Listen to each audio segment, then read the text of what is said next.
ফাঁকা জায়গা দেখলেই সেখানে রোপণ করেন গাছের চারা, আবার যত্ন নেন পুরনো গাছেরও।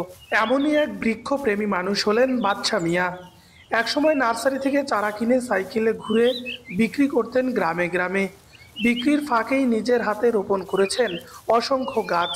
বৃক্ষরোপণ তার কাছে শুধু অভ্যাস নয়, যেন প্রকৃতির প্রতি গভীর ভালোবাসার প্রকাশ।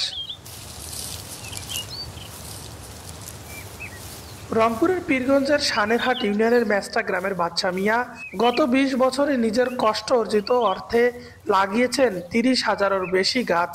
বাড়িতে জায়গা না থাকায় তিনি ইউনিয়নের সড়কের ধারে, মসজিদ ও মাদ্রাসার আঙিনায় গাছ রোপণ করেছেন। এখন সেই গাছগুলো পথচারীদের ছায়া দিচ্ছে, পরিবেশ ঠান্ডা রাখছে ও গ্রামকে সুন্দর করে তুলছে। আমি কোনোদিন এই রাস্তা থেকে পিছিয়ে যাই নেই, মানে যত কিছু করছি কাকো শালাও কইনি, কাকো গাইলেই নেই।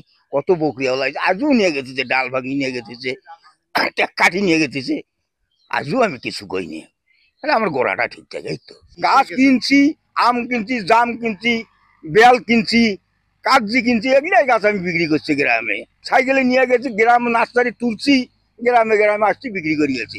এর ভেতর যেটা ঘুরিয়ে আসছে বাড়িতে নিয়ে গেছি। বাদশা মিয়ার লাগানো গাছগুলো আজ পথের দুধারে প্রহরীর মতো দাঁড়িয়ে পাহারা দিচ্ছে গ্রামকে। বাতাসে ভেসে আসে ফুলের ঘ্রাণ আর পাখির কুজন। প্রতিদিন সকালে তিনি গাছগুলোর পরিচর্যা করেন। তার চোখে প্রতিটি গাছই যেন নিজের সন্তান।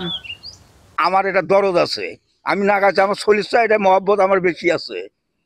সেদিন এক লোক আজি করে যে তোমার মতো ভাই একটা ট্যাগ কাটেন তো, আমি কইছি আমাকে মাপ চাই, আমি এই ট্যাগ একটা নিজের হাতে কাটতে পারবো না।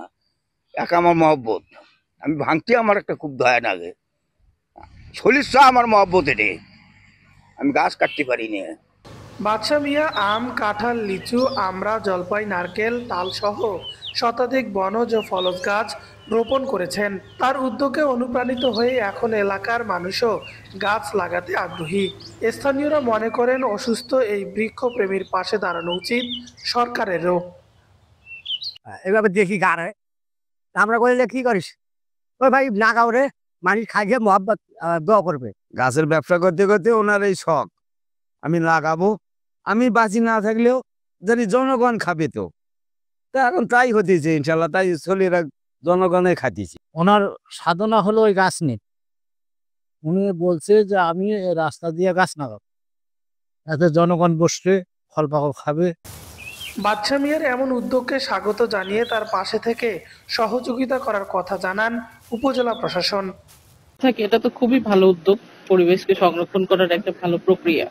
উনি যদি এই ধারাবাহিকতা বজায় রাখতে চায়, ওনার যে কোনো সাপোর্ট লাগলে আমরা প্রশাসনের পক্ষ থেকে তাকে হেল্প করব। প্রকৃতির প্রতি অগাধ ভালোবাসা আর মানুষের জন্য কিছু করার ইচ্ছাই বাদশা মিয়ার চালিকা শক্তি। এমন সবুজ সৈনিকদের হাত ধরে গড়ে উঠুক পরিবেশ বান্ধব বাংলাদেশ।